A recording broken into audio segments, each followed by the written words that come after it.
দেখতে পাচ্ছেন দুটি কিউট বিড়াল ছানা, তারা খুব ক্ষুধার্ত, তাদেরকে পিঠার খাওয়ানো হচ্ছে। এই যে দেখতে পাচ্ছেন কি সুন্দর কামড়ে কামড়ে খায়। পিঠার কামড়া নিতে আর একটা ধরছে জড়াইয়া, তোর তো মানে তারা তারা উৎকার উৎকার। এই যে একজন মুহূর্তে আর একজন দিলাম,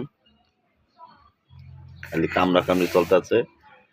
একটু বেশি করে দিয়ে দিই, খাও। হ্যাঁ দিতাছি দিতাছি দিতাছি, খাও।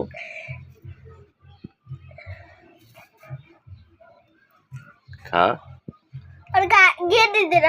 এটা একটু ক্ষুধার্ত বেশি মনে হয়, এটা নিচে দিছি, একটু খা শুইয়া। খা, তারা অভ্যাস নিচের খাবার খায়, উপরেটা দিলে খাইতে চায় না। খা, নোংরা হোক আমার ফলোর আমি মুছে দেবো, তো তাও তোরা খা। এইটা রয়েছে, খাও খাও খাও, খুব মিষ্টি, চমৎকার, নাইস সিনারি। বেশি বেশি লাইক, কমেন্ট, শেয়ার এবং সাবস্ক্রাইব করুন আমার চ্যানেল। যাও এটা রোদে দিও, এটা শুকাইলো। আজকের জন্য পর্যন্তই। আল্লাহ হাফেজ।